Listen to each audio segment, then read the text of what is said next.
இதை ஷேர் பண்ணணும்னு நினைக்கிறேன்.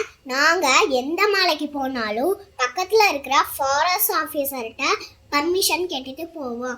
நீங்கள் அப்படி மலைக்கு போகிறதா இருந்தால் அந்த மலை பக்கத்தில் இருக்கிற ஃபாரஸ்ட் ஆஃபீஸர்கிட்ட ஃபஸ்ட்டு பர்மிஷன் வாங்கிட்டு நீங்கள் உங்கள் மலை பயணத்தை ஸ்டார்ட் பண்ணுங்க. அந்த ஃபாரஸ்ட் ஆஃபீஸரே உங்களுக்கு நல்லா கைட் பண்ணுவாங்க. நீங்கள் இந்த மாதிரி மலைக்கு போகிறதா இருந்தால் தயவு செய்து பேப்பர் கப், பிளாஸ்டிக் பாட்டில்ஸ் எல்லாம் குப்பைகளை போடாதீங்க. வனத்தை சுத்தமா வச்சுப்போம். மிருகங்களை தொந்தரவு செய்யாம உங்க மலை பயணத்தை தொடருங்க. சப்போஸ் நீங்க கோவிலுக்கு தானே போறோம்னு ஃபாரஸ்ட் ஆஃபீஸர்கிட்ட பர்மிஷன் வாங்காம போகலாம். ஆனா ஃபாரஸ்ட் ஆஃபீஸர் உங்களை பிடிக்கிறதுக்கு நிறைய ரைட்ஸ் இருக்கு. அதுக்கப்புறம் அவங்க என்ன பனிஷ்மெண்ட் கொடுத்தாலும் அதை நம்ம கேட்டுதான் ஆகணும். இந்த அவேர்னஸ் நிறைய பேர்கிட்ட இல்லை. இயற்கையை நேசிப்போம், வனத்தை பாதுகாப்போம்.